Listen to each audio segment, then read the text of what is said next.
Assalamualaikum warahmatullahi wabarakatuh.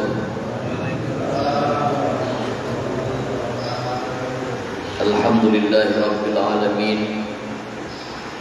Wassalatu wassalamu ala asyrafil anbiya'i wal mursalin sayyidina maulana Muhammadin wa ala alihi wa ashabihi wa atba'ihi ajma'in.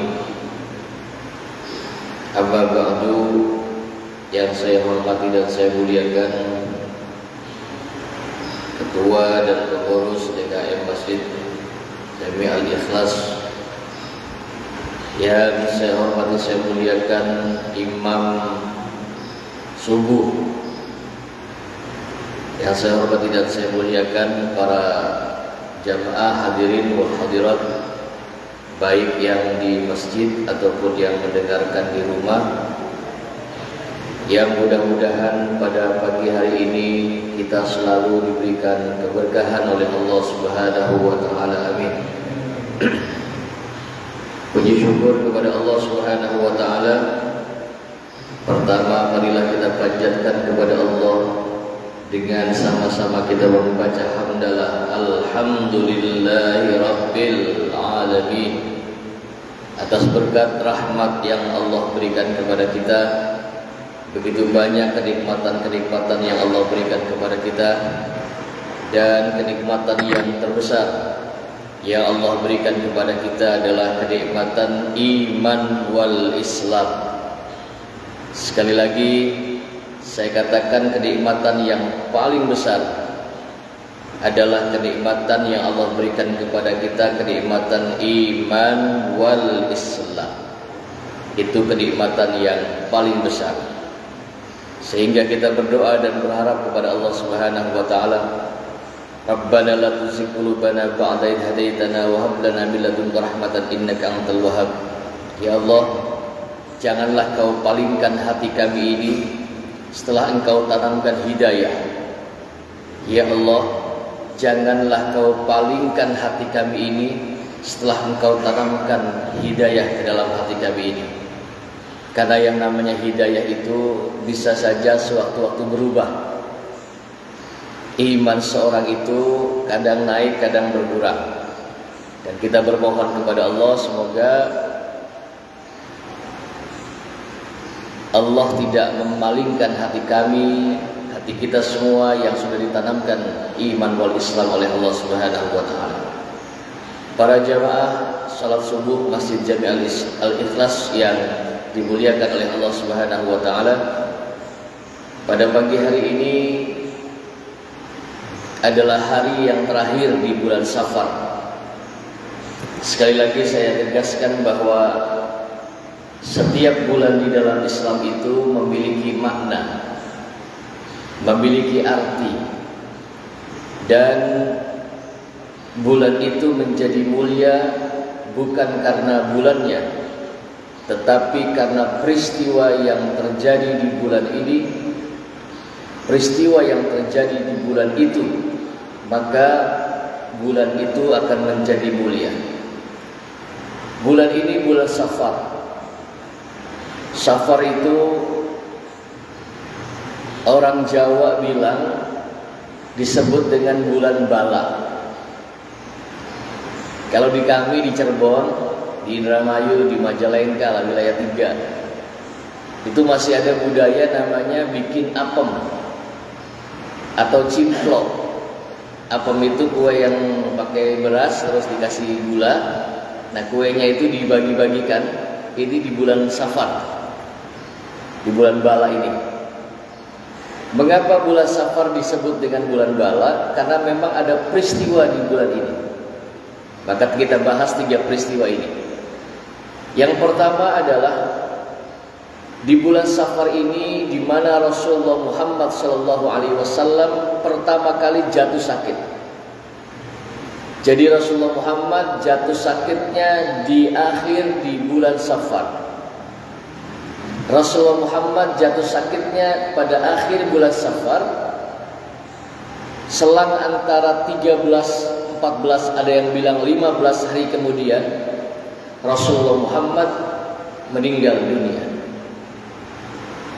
Jadi Rasulullah Muhammad sakitnya bulan Safar akhir bulan Safar, meninggalnya tanggal 8 Rabiul Awal, harinya hari Senin. Ada yang berkata tanggalnya tanggal 12 Rabiul Awal, harinya hari Senin.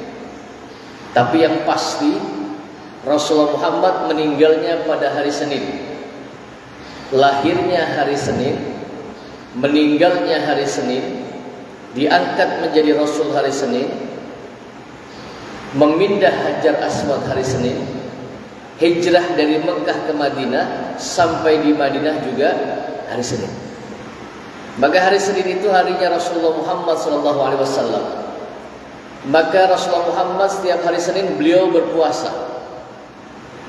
Rasulullah Muhammad ditanya, "Ya Rasulullah, mengapa engkau berpuasa di hari Senin?" Rasulullah Muhammad menjawab, "Karena hari Senin adalah di mana hari aku dilahirkan. Maka aku menghormati, mengagungkan hari kelahiranku dengan aku melakukan ibadah puasa." Rasulullah Muhammad ketika merayakan hari kelahirannya, ulang tahun, itu tidak seperti orang komplek BTN yang setahun sekali. Rasulullah Muhammad merayakan hari ulang tahunnya, merayakan hari lahirnya itu setiap hari Senin. Dengan apa?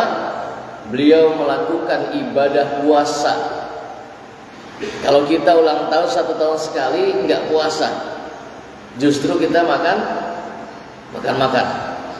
bentuk syukuran. Rasulullah Muhammad bentuk bersyukur kepada Allah dengan melakukan ibadah puasa.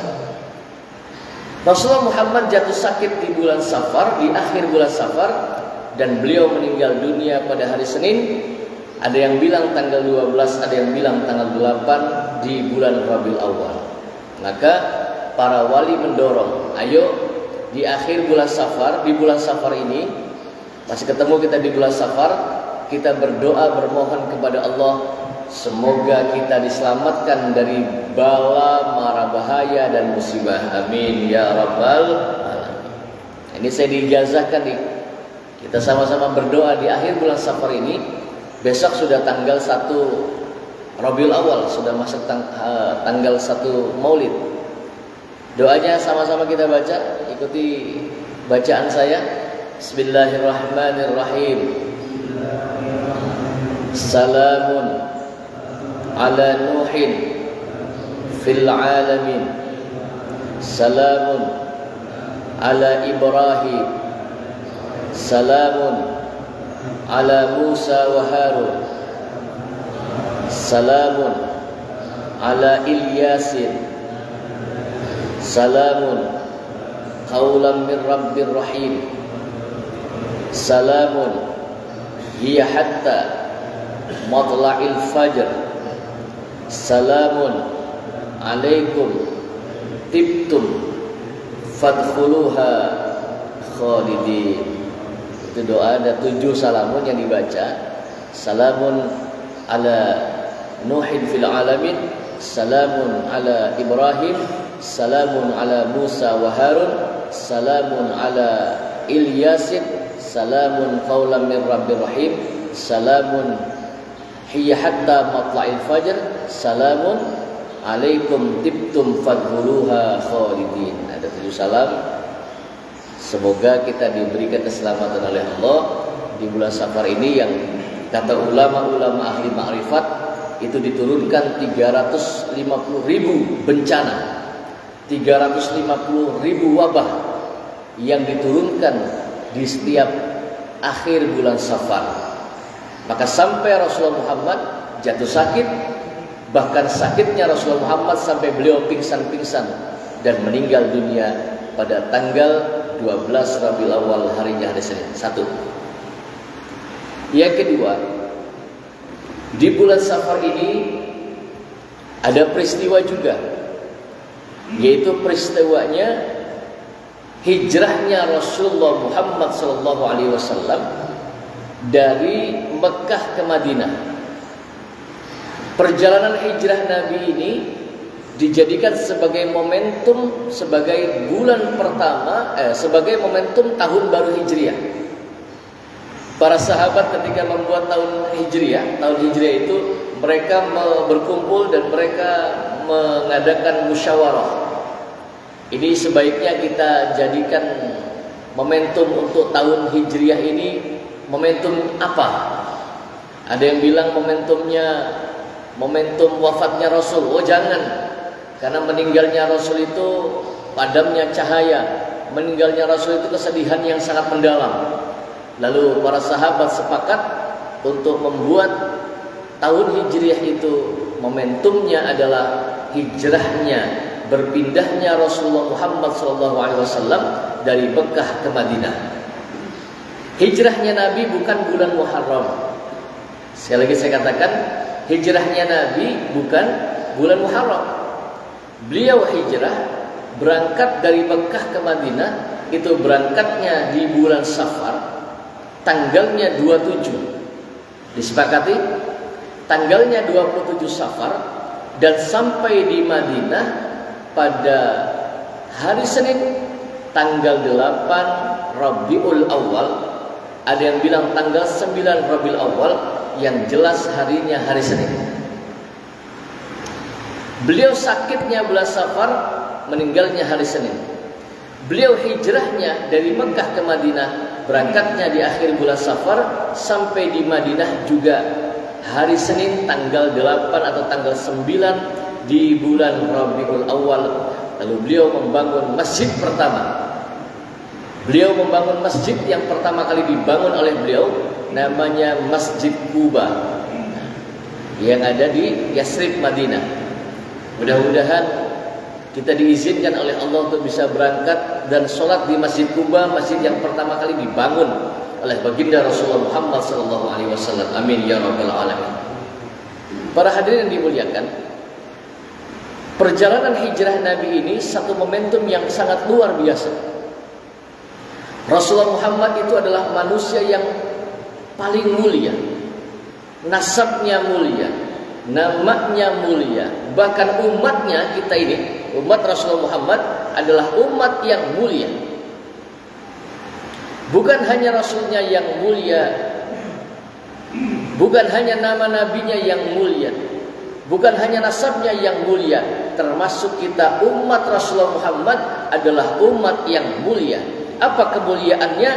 Satu, umat Rasulullah Muhammad kita ini adalah umat yang safwah ar-rahmah, umat yang banyak mendapatkan kelembutan dari Allah, umat yang tidak ada taubatnya yang tidak diterima oleh Allah Subhanahu wa taala, umat yang taubatnya pasti diterima oleh Allah Subhanahu wa taala, dan umat yang punya jaminan tidak ada satupun umat Nabi Muhammad SAW yang masuk ke dalam neraka. Amin ya rabbal alamin. Betapa hebatnya umat Rasulullah Muhammad, umat yang punya jaminan masuk surga, umat yang punya jaminan kelembutan dari Allah. Sebesar apapun dosa yang pernah dilakukan oleh umat Rasulullah Muhammad, jikalau kita masih mampu bertobat, bermohon ampun kepada Allah Subhanahu wa taala, maka niscaya taubat kita, permohonan ampun kita niscaya diampuni oleh Allah Subhanahu wa taala. Itulah hebatnya umat Rasulullah Muhammad SAW. Hadirin, Rasulullah Muhammad ketika mendakwahkan Islam itu begitu berat. Tidak seperti pagi ini ya, kita datang ke masjid, ikut sholat berjamaah, terus kita mendengarkan tausiah subuh. Rasulullah Muhammad begitu berat menghadapi tantangan dan ujiannya. Bahkan sampai Rasulullah Muhammad diusir oleh kaumnya sendiri. Rasulullah Muhammad bisa hijrah pindah dari Mekah ke Madinah bukan tanpa sebab, tapi karena sebabnya Rasulullah Muhammad digepung oleh mereka orang-orang kafir Quraisy. Padahal Rasulullah Muhammad itu disebutkan tadi yang kita dengarkan bacaan salatnya, hatta ta'tiyahumul bayyinah, rasulun minallahi yaslu suhufan mutahharah fiha kutubun qayyimah. Rasulullah Muhammad itu adalah sebagai bukti kepada mereka orang-orang kafir dan orang-orang musyrik bahwa Rasulullah Muhammad itu adalah seorang Rasul yang membawa kitab suci namanya Al-Qur'an. Tapi mereka menghina Nabi, mengepung Nabi. Maka ketika itu Allah perintahkan, setelah Rasulullah Muhammad ditinggalkan oleh backing-backingnya, Rasulullah Muhammad ditinggal wafat oleh pamannya Sayyidina Abu Talib, meninggal dunia. Pada tahun yang sama, backingnya juga sekaligus sebagai istri beliau, yaitu Khadijah Al-Kubra pun meninggal dunia. Hati siapa yang tidak terpukul, Masya Allah. Sejak lahir beliau ditinggal wafat oleh ayahandanya. Di dalam kandungan ibunya usia 4 bulan, Rasulullah Muhammad sudah ditinggal wafat oleh ayahnya Abdullah. Selesai berdagang ke Syam, beliau akan kembali ke Mekah. Namun sampai di Abwa, daerah Abwa itu antara perbatasan Mekah dengan Yasrib, Madinah, beliau meninggal dunia ayahnya.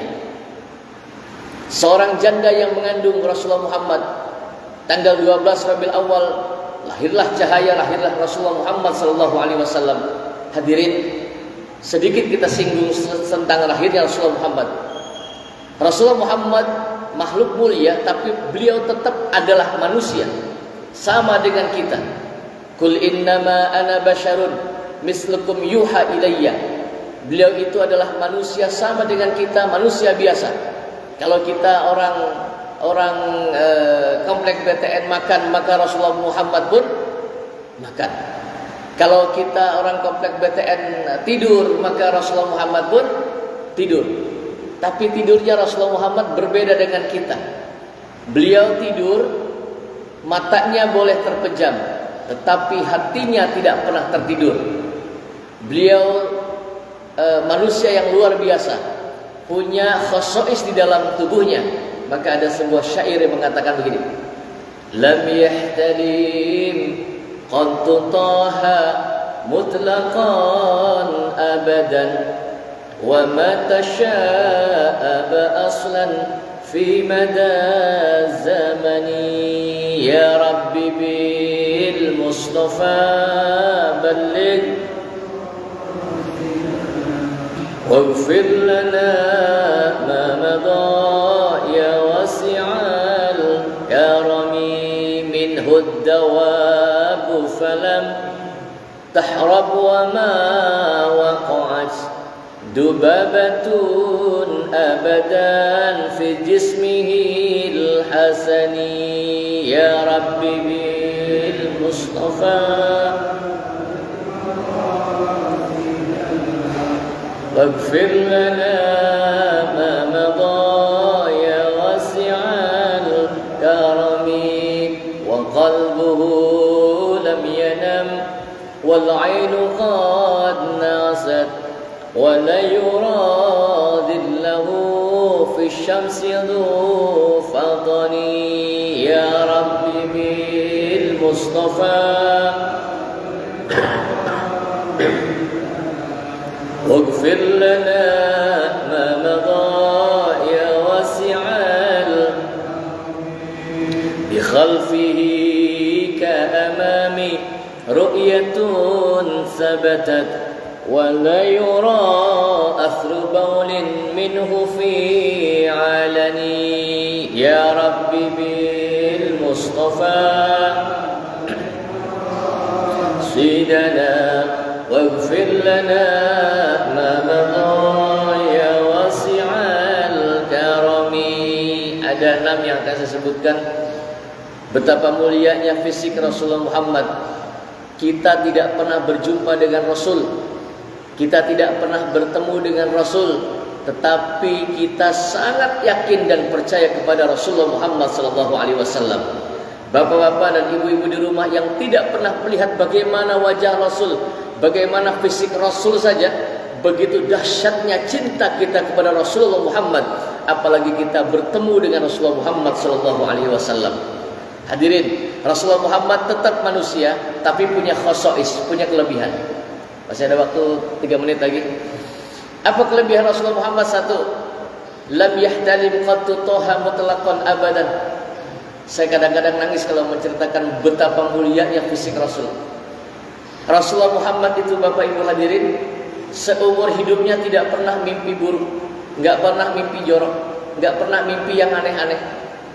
Apalagi mimpi ketemu sama bangsa jin merkayangan elailu banaspati gendru tek-tek kemang-mang wewe besi serani pocong suster ngesot sundel. Belum, enggak pernah. Kalau kita pernah begitu, mimpi serem, mimpi takut kita pernah. Tapi Rasulullah Muhammad tidak pernah mimpi seperti itu. Mimpi buruk nggak pernah, mimpi jorok nggak pernah. Satu. Yang kedua, wa mata sya'aba aslan fi madaz zamani. Rasulullah Muhammad itu seumur hidupnya tidak pernah menguap. Nggak pernah menguap, itu bahasa sininya apa? Ya angop ya. Jadi orang Cirebon angop. Kata orang Cirebon namanya angop. Rasulullah Muhammad seumur hidupnya tidak pernah menguap. Kalau kita orang BTN suka nguap nggak? Angop terus. Ya. Mau sholat angop, mau ngaji angop, apalagi mau sholat itu, waduh berat sekali. Mau ngaji apalagi angop aja, hah lagi ya. Maka Rasulullah Muhammad nggak pernah menguap. Mengapa? Karena satu, orang menguap itu tidak pantas, jelek. Bagi seorang nabi nggak boleh. Yang kedua, jalan termudah setan masuk. Jadi diajarkan oleh Nabi kalau menguap itu ditutup dengan dibalik supaya tidak masuk setan. Setan itu musuh yang nyata. Hadirin, yang ketiga, Rasulullah Muhammad itu tidak pernah ditemploki, tubuhnya tidak pernah ditemploki laler. Maka Bapak Ibu kalau datang ke Madinah, di makam Rasul nggak ada laler. Karena tubuh Nabi itu haram ditemploki laler. Ya, nggak pernah laler itu nemplok di tubuhnya, nemplok di badannya, nggak pernah. Kalau kita pernah nggak ditemploki laler? Ya sering kali ditemploki laler. Karena kita manusia biasa Pak, bukan Nabi, maka kita ditemploki laler pantas. Lalu yang keempat, Rasulullah Muhammad itu apabila berjalan ada awan putih yang menaungi beliau. Wala yuradillahu fisyamsi dzufatoni. Beliau kalau berjalan tidak ada bayang-bayangnya. Jadi kalau berjalan beliau entah naik onta, entah jalan kaki, beliau nggak ada bayang-bayangnya. Kenapa? Karena dinaungi oleh awan yang berwarna putih, awan putih menaungi terus. Di mana beliau berjalan, awan itu menaungi, bahkan cahaya matahari tidak mampu menyinari cahaya Rasulullah Muhammad SAW. Ya. Lalu yang kelima, Rasulullah Muhammad itu tidak pernah tertidur, tapi matanya tidak terpejam. Lalu bi khalfihi ka'amami ru'yatul sabatat. Rasulullah Muhammad itu khasais yang ada pada tubuhnya, itu Rasulullah Muhammad itu mampu melihat yang di belakang seperti yang di depan. Jadi beliau mampu melihat yang di belakang seperti yang di depan. Jadi seperti pakai spion atau kalau handphone ini pakai kamera depan ya. Cuma tetap terbalik kalau kita. Kalau Rasul enggak, penglihatan beliau ke belakang tidak sama dengan yang di depan. Kalau kita dipakai spion pasti kebalik, yang kanan jadi kiri, yang kiri jadi kanan. Rasul enggak begitu. Lalu yang terakhir, wala yuro athru baulin. Rasulullah Muhammad itu kalau kencing, beliau manusia, kalau pipis, kalau kencing, kalau beol, itu enggak ada bekas. Bumi mangap, hilang. Kalau beliau pipis, bahkan diajarkan beliau kalau pipis itu, maaf ya, saya contohkan. Beliau kalau pipis itu begini Pak, nongkrong, bahasa sini apa? Mendek ya. Itu kaki kirinya di depan, kaki kanan di belakang. Lalu diajarkan oleh guru-guru saya ketika di pesantren, kalau pipis begini, kaki kanan di depan, kaki kiri di belakang, diganjel pantat bawah. Ini ada caranya. Bukan hanya soal ibadah saja, cara Rasul beol itu diajarkan. Siapa yang tahu? Ya tentu istri-istrinya. Lalu saya diajarkan oleh guru-guru saya, selesai kita pipis itu jangan langsung bangun, jangan langsung dicebokin, jangan. Tapi maaf, saya kasih ajaran, maaf ya bapak-bapak, dipencet bawahnya. Bagian bawah ini, ujung pangkalnya zakar itu namanya, dipencet, nggak usah kencang-kencang, pelan-pelan aja, sampai ke depan. Sampai ke depan dipencet ujungnya dikit, terus baru disiram.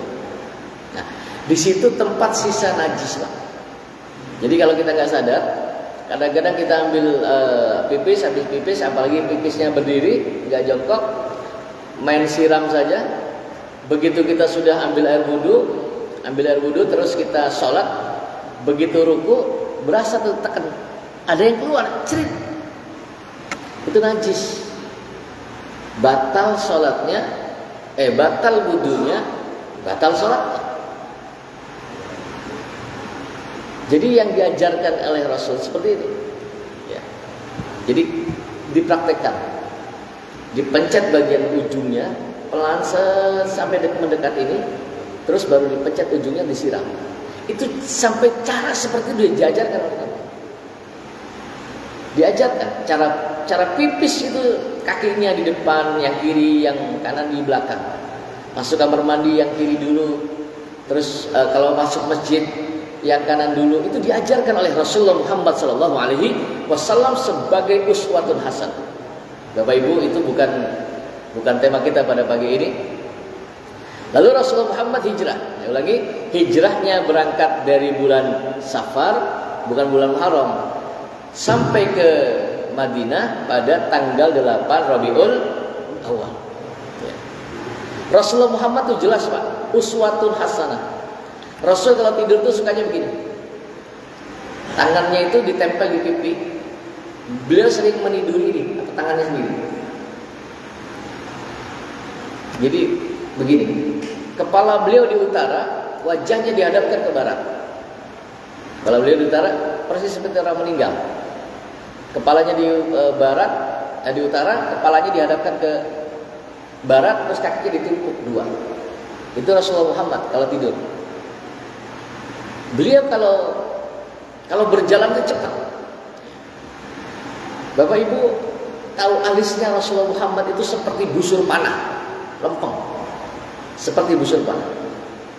Hidungnya mancung tapi nggak terlalu panjang. Dagunya lebar, pundaknya lebar. Tangannya itu ada yang bilang enggak manusia, tapi tangan beliau itu besar dan telapak kaki beliau itu besar. Beliau itu adalah seorang yang pekerja keras. Beliau pedagang. Beliau bukan pemalas. Jadi Rasulullah Muhammad tidak, kata Rasul, aku berdoa kepada Allah agar aku dihilangkan dari sifat malas. Itu yang diajarkan oleh Rasulullah Muhammad SAW. Hijrahnya Nabi sebabnya karena Rasulullah Muhammad diusir. Dan itu sudah diprediksi bahwa semua Nabi itu pasti hijrah. Semua Nabi pasti hijrah, pasti diusir. Nabi Yusuf itu dipindahkan oleh Allah dari namanya sebuah negara namanya Kan'an. Lalu Yusuf dimusuhi oleh kakak-kakaknya. Ada Levi, ada Samun, ada Ruben, ada Yahuda. Ya, Bunyamin tidak ikut. Bunyamin masih kecil. Bunyamin satu ibu dengan Yusuf. Yang beda ibu mengusir Yusuf, dibuang ke sumur, lalu diambil oleh seorang namanya saudagar namanya Malik, keturunan dari Ismail. Malik membeli dengan harga murah, cuma 18 dirham. Lalu Malik menjual kepada seorang menteri namanya Putifar. Putifar menjadikan Yusuf sebagai budak, lama-lama dijadikan sebagai anak. Begitu dewasa, istrinya Putifar namanya Zuleha itu suka sama Yusuf, sehingga Yusuf mau diperkosa. Lalu Yusuf difitnah, bahkan Yusuf masuk penjara. Tapi dengan peristiwa itu justru Yusuf menjadi raja di Mesir. Dan semua se-Mesir itu Islam semua. Di agama tauhidnya diislamkan oleh Nabi Yusuf alaihissalam. Begitupun dengan Rasulullah Muhammad harus hijrah. Nabi itu harus hijrah. Nabi Muhammad itu lahirnya di Mekah, tapi dipindah oleh Allah, besarnya bukan di Mekah, tapi nanti akan kembali lagi ke Mekah. Rasulullah Muhammad dimusuhi oleh kafir Quraisy, singkat 1 menit Rasulullah Muhammad berjalan. Perjalanannya sekitar 15 sampai 16-17 hari. Di tengah perjalanan beliau dikepung oleh mereka orang-orang kafir Quraisy, tapi tidak bisa menemukan Nabi. Satu ketika Nabi Muhammad itu mampir, saking hausnya nggak punya bekal, dengan sahabat Abu Bakar berdua. Dengan sahabat Abu Bakar beliau mampir ke sebuah tenda. Tenda itu ada seorang wanita namanya Ummu Ma'bad. Ummu Ma'bad ini adalah orang yang sangat dermawan. Di mana ada pengajian dia kasih kue. Di mana ada ada tausiah subuh dia sedekahkan itu air minumnya. Ya. Ummu Ma'bad orangnya begitu. Rasulullah Muhammad mampir ke kemahnya Ummu Ma'bad. Lalu Rasul bertanya, apakah ada yang bisa kami minta dari tempatmu ini? Kami haus pengen minum. Lalu kata Ummu Ma'bad apa? Tidak ada apa-apa di sini. Yang ada hanya kambing-kambing perempuan yang kurus yang sudah tidak keluar susu. Perhatikan keberkahan Rasul. Kata Ummu Ma'bad, cuma ada kambing-kambing kurus. Kalau ada susunya silakan kau ambil. Enggak tahu itu Rasulullah Muhammad. Kata Nabi Muhammad, kalau boleh aku ambil. Dipegang itu puting kambingnya, tiba-tiba menjadi besar. Dan diperah oleh Rasulullah Muhammad, diminum, tidak habis-habis sampai air susu itu diberikan kepada yang punya kambing. Yang punya kambing bingung, kambing saya ini udah lama nggak keluar susu, kok dipegang oleh Rasulullah Muhammad keluar susunya? Apa yang menyentuh tubuh Rasulullah Muhammad pasti membawa keberkahan. Siapa yang selalu memuji Nabi, berselawat kepada Nabi, hidupnya pasti berkah. Pasti berkah. Saya pernah datang ke pohon Soabi ya, di Jordania, nanti lain waktu kita bahas. Tapi sepertinya nanti tanggal 29 sampai tanggal 11 Oktober saya nggak bisa kemana-mana. Padangnya, mudah-mudahan saya bisa. 29 sampai 11 Oktober jadwal saya full. Hampir tidak ada jeda sama sekali. Doakan saya mudah-mudahan saya dikasih sehat walafiat oleh Allah. Jadi saya baru datang, Pak. Saya tadi nyampe 3:30 ke rumah. Saya baru datang dari Subang, langsung 3:30 datang, istirahat, saya minta istri saya bangunkan. Saya sudah berapa kali bolos dari sini. Jadi jangan sampai bolos untuk kali ini. Hadirin, Nabi hijrahnya banyak peristiwa-peristiwa perjalanan hijrah Nabi. Maka di akhir bulan Safar ini, nanti malam sudah masuk tanggal 1 Rabiul Awal. Kalau di pesantren kami di Al-Wasilah, kami melakukan kebiasaan kami, tradisi kami, yaitu membaca marhaban, membaca al-berjanji dari tanggal 1 Maulid sampai dengan tanggal 12 Rabiul Awal. Itu kegiatan kita seperti itu. Maka selesai bulan Safar, di bulan Rabiul Awal perbanyak kita membaca salawat kepada baginda Rasulullah Muhammad SAW.